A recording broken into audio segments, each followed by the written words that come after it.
Institute of Architecture, Klaus, Bollinger, Roswitha, Janowski-Fritsch, Anja, Jonkhans and Baerbel Mueller. Thanks to Maria Anna Friedl, who accompanied the book for over 5 years and provided layout, cover design and typography. I'm going to also thank the publisher. Angela Förstl is here from Birkhäuser today. Thank you. And we want to thank all the students and staff members who contributed with pictures they took by themselves over this 21 years. We also want to thank all the special characters that are referred to in the book as international friends of the studio for providing personal statements and stories also printed in this book. So when I first saw this book, I realized first of all that it's very thick and very heavy. It's made of 416 pages. It contains 36,637 words and over 1,000 images which depict those 21 years. To create the content for this book, the students built about 16,500 models, from which at least 2,000 got personally improved by Professor Prix. The material weight of those models equals the weight of the Empress Maria Theresia on top of the monument between the two museums here in Vienna. About 10,000 A0 presentation panels were produced that would cover 3 times the ground surface of the Stephansdom. Altogether, the projects were developed by the students in about 2,100,000 hours, or 87,500 days, or 240 years. If you multiply that with the average hourly rate according to the Austrian HOA, you end up with 189 million euros in human resource salary. For that money, you could plan the Musée de Confluence in Lyon about 22 times, which means 1 museum per year in this 21 years of teaching. The produced material was shown in 31 shows, which are depicted in the book, in 10 books, including this one, in 28 Prinz Eisenbeton paper issues.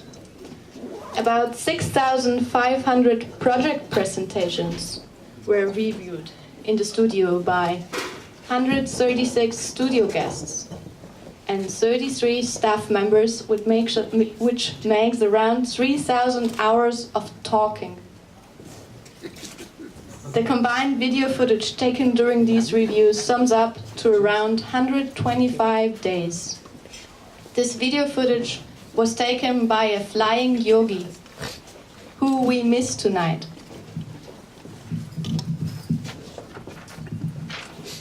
Around 2 million pictures were shot inside the studios, most of them by a single photographer with a giant lens, who we also miss tonight. About 3,000 kilos of food were cooked for the studio for the diploma helpers.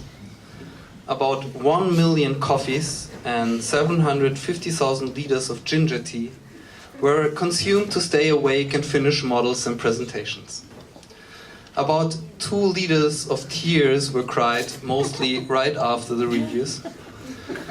About 5 million cigarettes and around 400,000 joints were smoked. That makes about 3,500 kilos of tobacco and 200 kilos of marijuana. About 1.2 million beers were consumed. Internal affairs and love relations resulted in 330,000 kisses, 4 marriages and 10 children. The students of the Prix founded 21 offices and developed over 1,000 projects. The book, though, renders all the personal endeavors of 326 students, 136 review guests, 33 staff members, including 17 assisting professors, and 1 professor. Wolf Prix. And for the first speech now I announce Mr. Gerhard Bast for the audience. Thank you.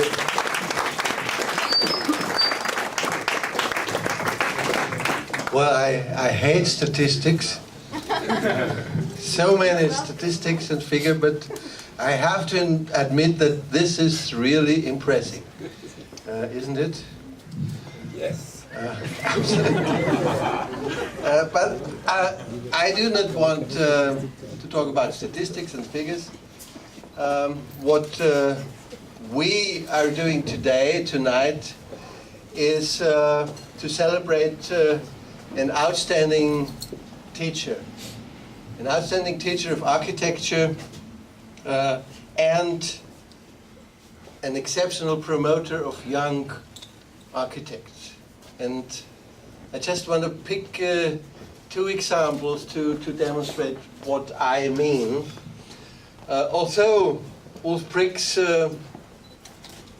was and is acting internationally, he built all over the world rather than in Austria.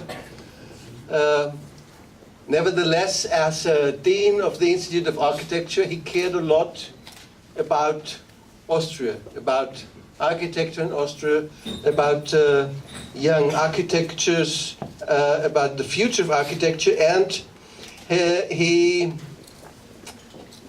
he talked about the topic if not, why, and if when young architects could have a future. One point he tried is to build an incentive for building kind of a theory frame, an Austrian theory frame, or rather, should I say, a podest for exceptional Austrian architecture. And he found the formal focus on spatial design in Baroque. Baroque architecture is kind of a culture-based, unique architectural language. Rock over Baroque, we can read this in the book, was the title of an exhibition at AEDES in Berlin, and also together with the Architecture Biennale in Venice. It was a great success, rock over Baroque. And in the catalog, he wrote the following. I did not destroy the book. This is a preprint.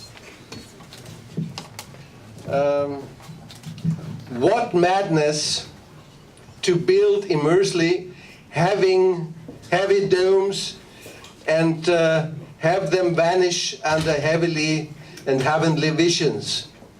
By taking the desire for spatial design, the light is very bad, or my eyes are bad, evident in Baroque structure as a starting point, a particular skill of Austrian architecture becomes clear, designing complex space rather than the simplified box. From Fischer von Erlach to Rudolf Schindler and Friedrich Kiesler, through to Hans Hollein, Walter Pichler, Raimund Abraham, Günther Dohnennig, and Koop Himmelblau. The buildings of these architects are structural evidence of the existence of a formal language that places Austrian architecture unmistakably in the global scene.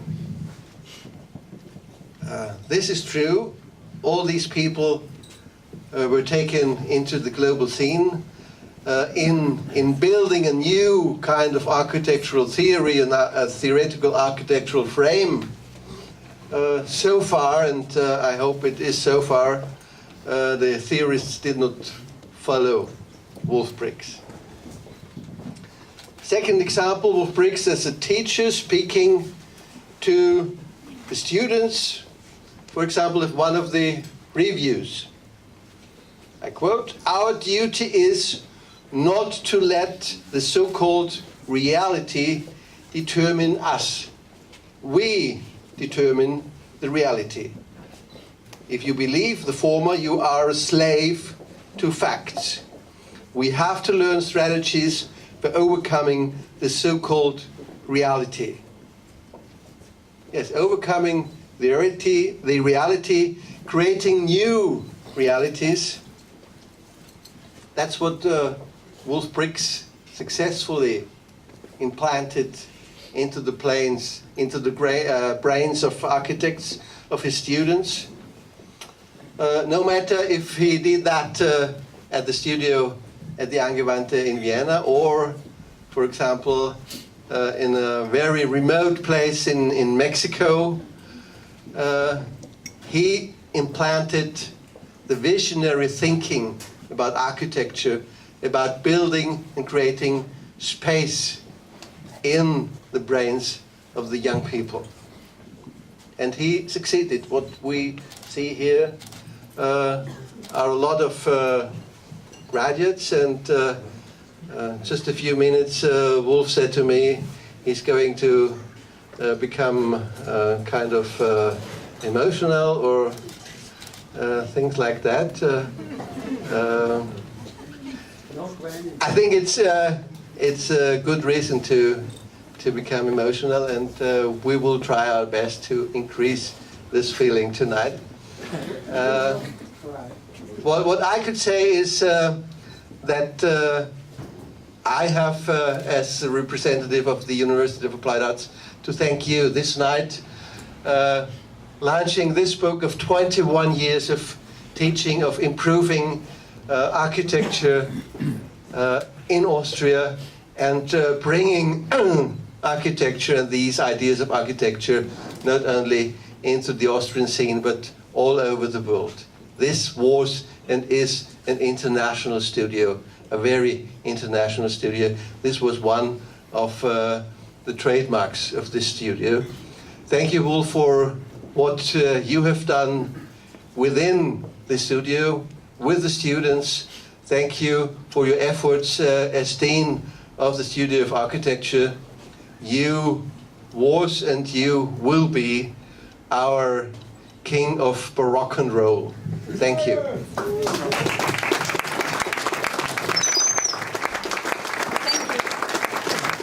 Thank you very much. I'd like to welcome Klaus Bollinger on stage now. Thank you. Thank you. Okay. Good evening, ladies and gentlemen, dear colleagues, dear friends, dear Wolf. I have to use my English. So, Wolf Prix and Angewandte. His unit with the Institute of Architecture was over many years a successful and highly distinctive one, since he had taken over Johannes Ball's masterclass in 1993. Wolf was the one to establish the international orientation of the Institute of Architecture, which seems so self-evident today. He directly began restructuring the masterclass into a future-oriented studio, both in terms of form and content. Really new in Vienna were at that time the internationally common teaching methods, were the open experiments, and were the visionary designs. So-called corrections were replaced by reviews, and to Vienna came very renowned visiting critics. And Wolf continued to expand the international networks further on. At his initiative, numerous international colleagues were invited to give lectures and workshops at the Institute. In the meantime, Sahatit and Kreckling were appointed as successors of Wilhelm Holzbauer and Hans Hollein. During all these years, the Institute of Architecture with Wolf as studio professor and with Wolf as head of the institutes, developed a clear and visible profile. And even more so, Wolf was the one who introduced many activities and a large number of publications. So he launched and preceded the students' journal, Prince Eisenbeton, and he created many precious events such as Architecture Live, the IOA's Liver Lectures, and numerous exhibitions. Even the crossover studio, which has been possessed every year by another young international colleague, could only be realized because Wolf succeeded in raising the necessary sponsor funding. Same with the postgraduate course, Urban Strategy, that was established in 2005, and which in the following years brought additional students from all over the world to Vienna. So it is quite obvious that Wolf's persistent engagement for this school positioned the Institute of Architecture at the top rank of leading international architectural schools. Wolf's openness, his enthusiasm, and his creative spirit have provided a highly productive atmosphere in his studio and in the entire institute over many years. He has been active and passionate as a teacher, offering not only criticism, but also praise. Plus, he was always himself. And then there are the memories of the legendary studio excursions, the Toscana, Sabbionetta, I do not have details. Yeah. Firminy, Brazil, Mexico with this wonderful roof in Echutla. The book is about Wolf's years at our university, about the many students who were inspired by his enthusiasm, and about their projects and about their retrospections. So, for myself as a friend, and on behalf of the many who are here tonight or are not present tonight, I can only end with a warm and heartfelt thank you, Wolf.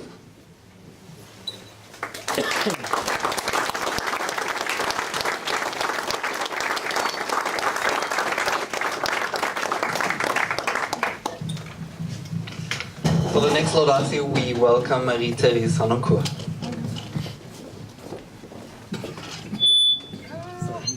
Thank you very much. So I will also stay in English. I have another statistic. What do 400 Stamperl of Schnaps have to do with the pushing of envelope of architecture? I think in the end, a lot, because it's about the intensity of thinking, of living, and this is something Wolf is thinking of when he's thinking of architecture and when he's thinking of teaching. Wolf is curious, and he always really wanted to know. He really wanted to know what the next generation is after, what they are thinking, what they are longing for.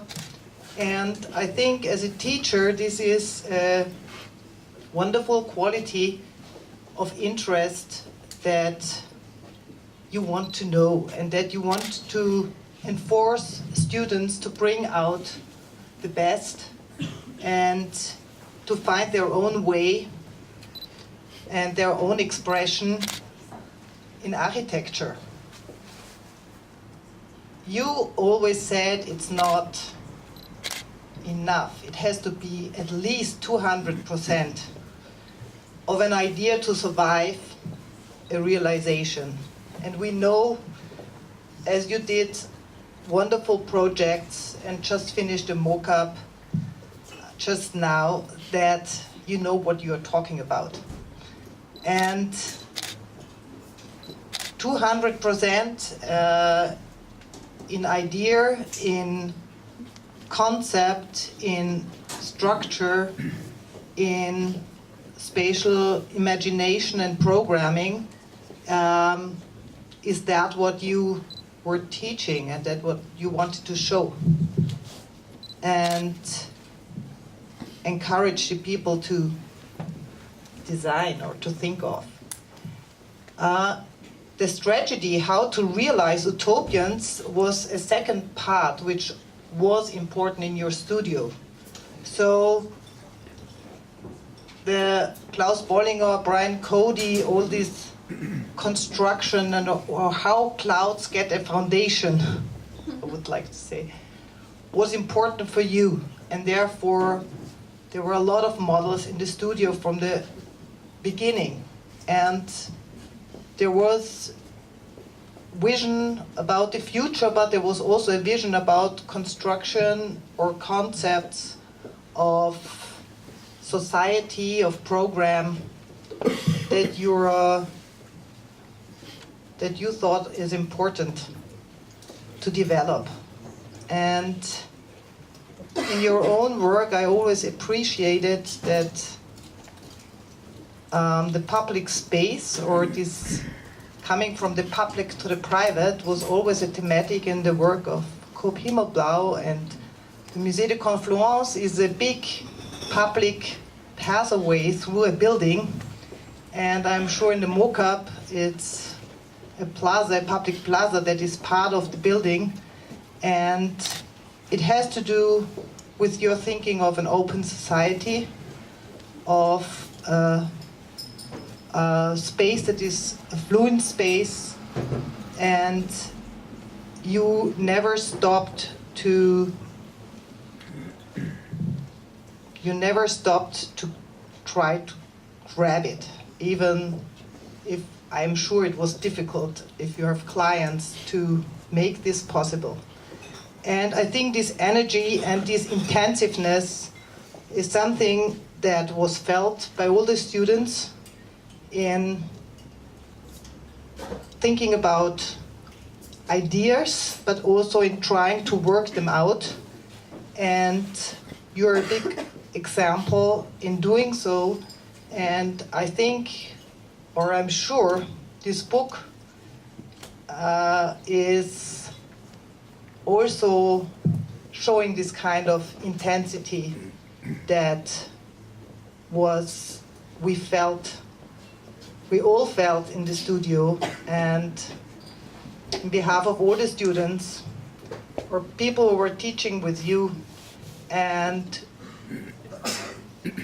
whom you gave also your time to talk, not just architecture, but also a lot of other things, we say thank you, and it was great to have you as a teacher.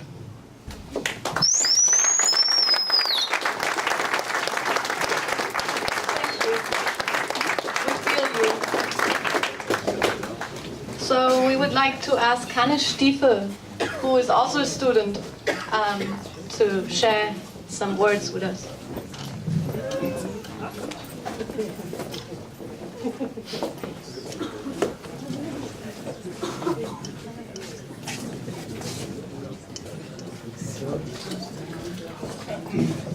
Thank you. Good evening, and hello. Hello, Wolf. I did not see him yet. Hi.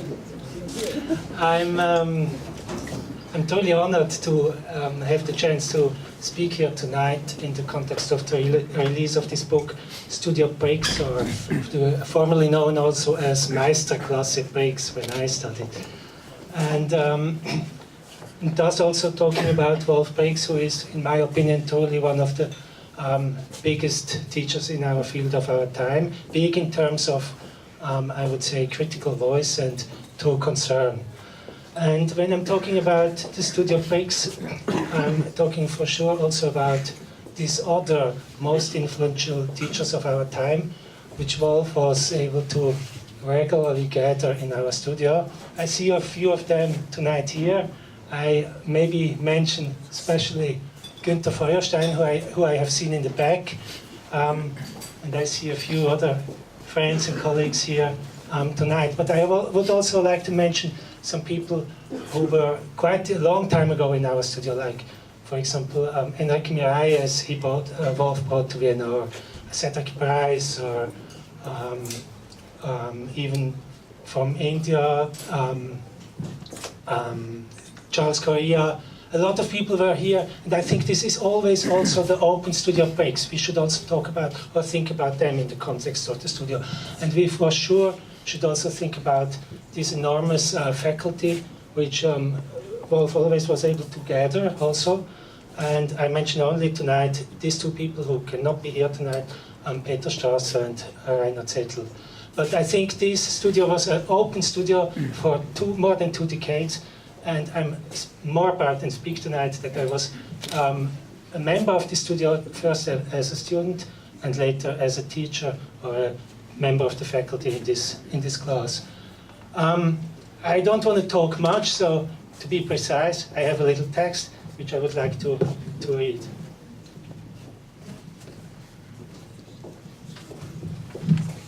Back in the 80s, naturally, as a skilled draftsman, and Swiss in addition, I was truly skeptical about the weird ideas and maniac projects of Kurt Pimmelblau.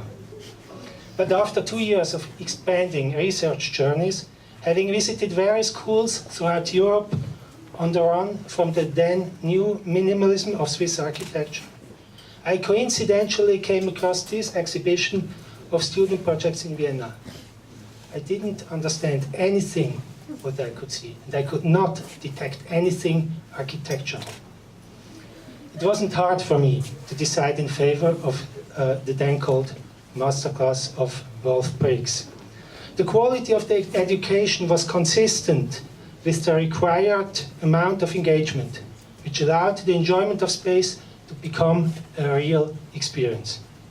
Sometimes, as a student in Wolf's studio during a project review, you believe to find yourself in front of the holy tribunal of architecture. The project pinned up on the wall and the models in front of it like iconographic representatives of the heretic's head. A system of signs of the betrayal on the common goal that is called architecture. For sure, it's the master who's setting up the beat. And where a beat is timed, hierarchies are emerging. In turn, you may have found yourself speechless in front of your work, not really knowing why exactly this little model is called great, or asking yourself why those fragmentary sketches should be exemplary drawings. It took some time until we realized that this kind of pedagogy was based on the same interaction of imagination, intuition, and illusion on the one hand, knowledge, experience, and even pragmatism on the other hand, like those complexity Wolf demanded from our projects and from all through architecture. Wolf's educational concept showed that one may not learn or teach design processes in a conventional manner. It's much more about experiencing than about learning, and the experience is something one cannot teach. Consumption was not possible within this field. All you could do is to call all the assumed certainties into question, to explore the unknown, and to try to transform the cognitions into a spatial model. The process of designing architecture is not a linear one. It's much more a heuristic process, an act that leads to cognition. And these cognitions are individually very different. Wolf's enormous support of especially exact these individual cognitions and individual skills is unique in the contemporary academic field of architecture. This allowed generations of astonishing, sometimes outstanding projects which are different from those developed in New Haven, New York, Los Angeles, London, or elsewhere. And difference, as we know, produces meaning. Within Wolf's class, there was an ongoing intense and controversial debate about the next steps in architecture, among the students, with the faculty, and often with distinguished guests. he was able to establish an amazingly creative atmosphere in the studio. We were encouraged to start the project with the maximum of what was thinkable for us, which most of the time laid much beyond architecture. The real work on the projects in the studio was about giving gestalt to these conceptual models, to transform them into models that had to be proved to be valid as architecture. This process was not always successful, but we have learned that each failure or rückschlag constitutes a counterpoise which pushes you ahead towards this unknown architecture of the future. Despite all the varieties within the scene, as alumni of Wolf's class, we are somehow bound to the above described fundamental architectural attitude. And with the projects developed in many of our offices, we try to demonstrate that we give consideration to that claim.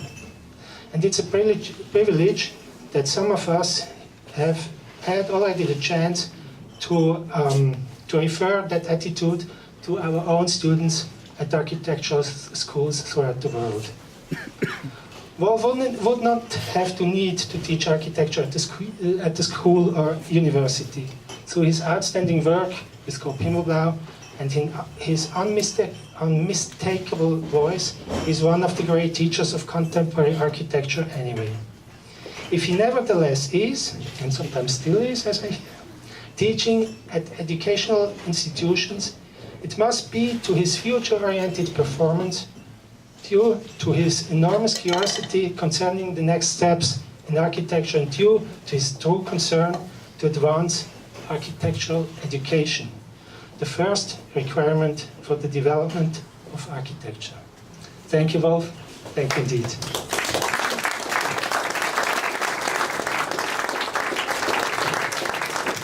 So finally, in the name of all the students, all the staff members and all the friends of the Prix class, I want to thank you for this great and outstanding time and hand over the word to you.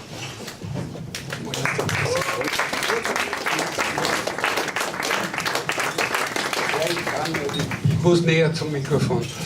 Since my beloved friend coming from Los Angeles, it's a long trip, fading away, sleeping already, I will continue in German.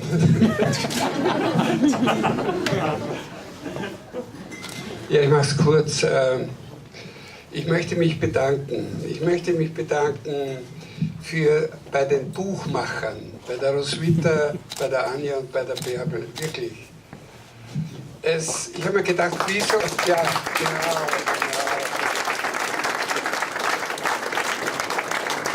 Ich möchte mich bei allen, die einen Text dazu beigetragen haben oder dem Rainer aus seinem wohlgeordneten Archiv die Fotos entzogen haben, bei denen möchte ich mich auch bedanken. Obwohl ich die Texte noch nicht gelesen habe, kann ich mir vorstellen, dass es in dieser Art des Lobes weitergeht.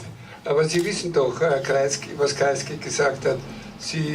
Wo ein Journalist gesagt hat, ich will Sie ja nicht loben, hat der Kreisky gesagt, Sie wissen gar nicht, wie viel Lob ich vertragen kann. Also, ja, bei Lob, ja, die Redner, ich war gerührt, Emotional Rescue, ja, start me up, ja. Herr Bast, grandios, danke vielmals. Klaus, du hast mich erinnert an die Exkursion in das Guatemala vergessen, da waren wir auch. Und dass wir bei dem brasilianischen Großarchitekten, der ein kleines Mädchen war, das möchte ich schon noch auch erwähnen. Allerdings haben nur wenige, hauptsächlich Mädchen, mitgehen dürfen zu seiner Präsentation. Das war großartig.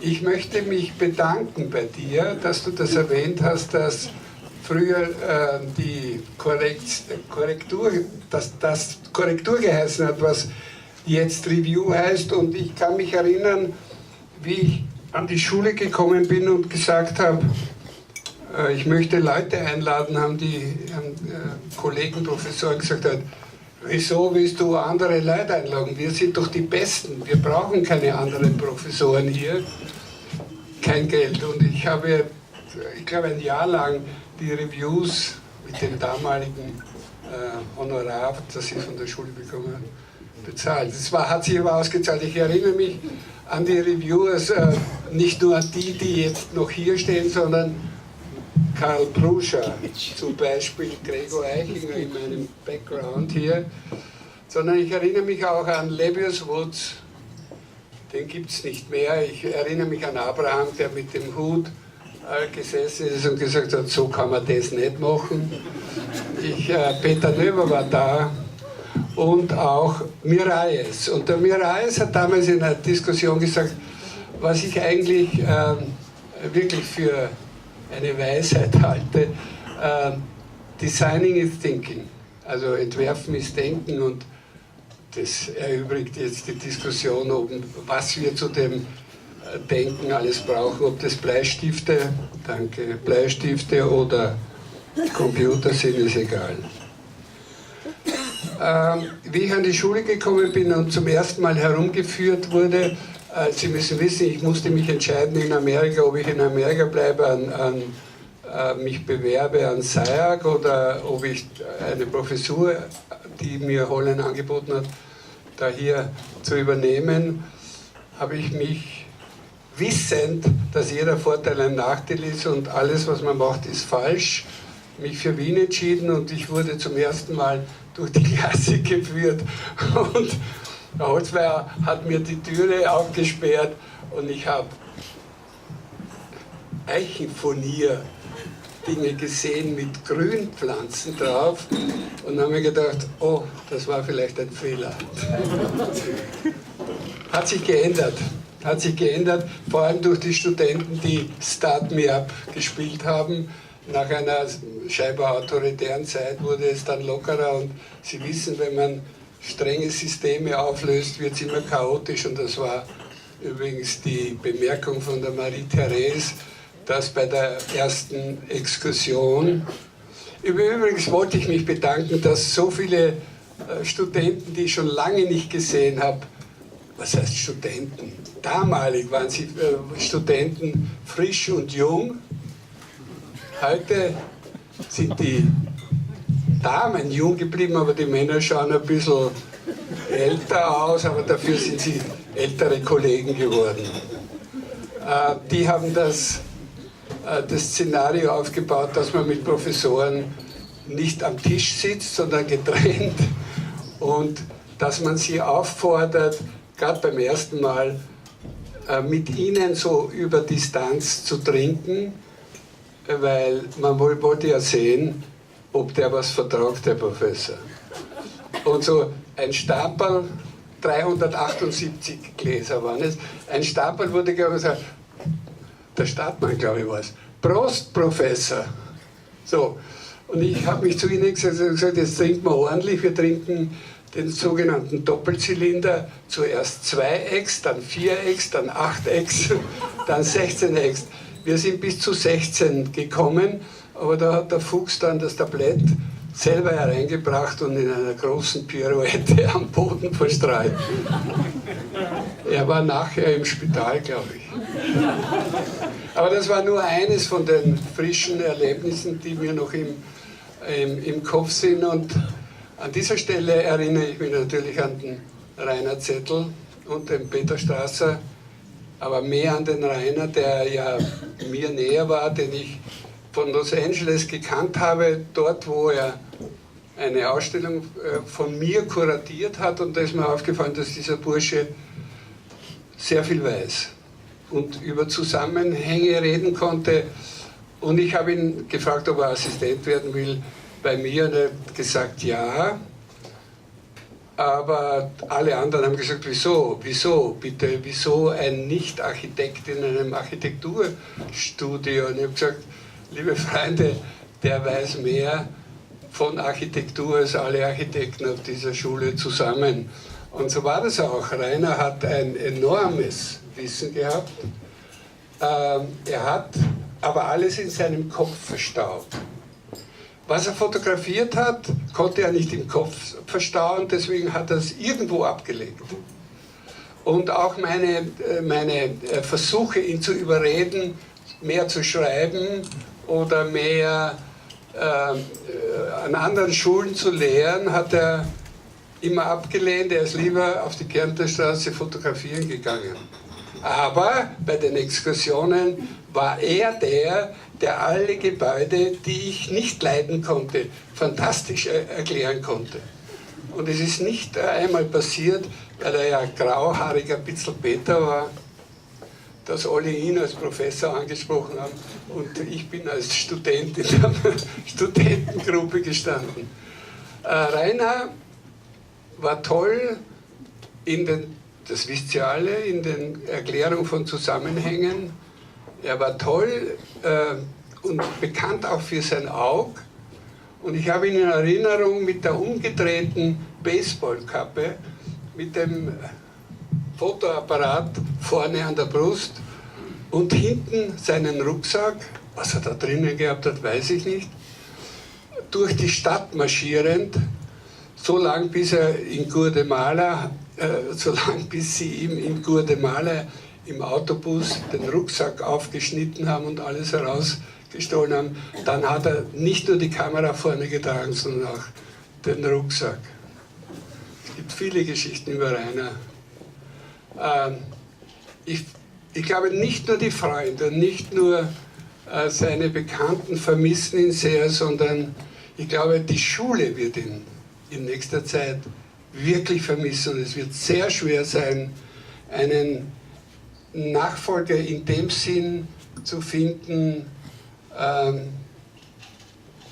der diese Lücke, die er schließen konnte, nämlich Theorie und die Zusammenhänge von Theorien, von Kunst, Architektur, Musik zu erklären. Was ganz wichtig war in unserem Studio, weil Sie wissen das alles, wenn man nur an Architektur denkt, kommt immer nur Architektur heraus. 21 Jahre, ich finde, das ist,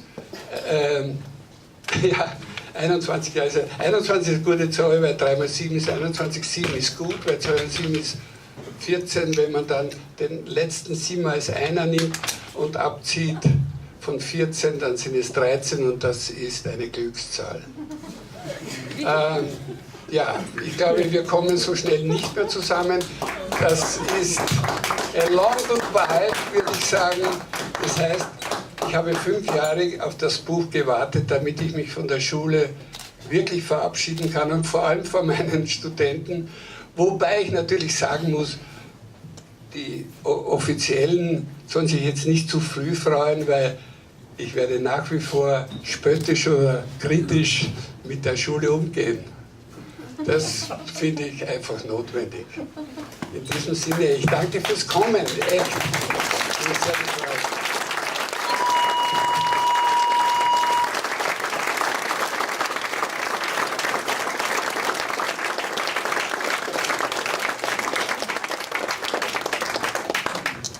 So.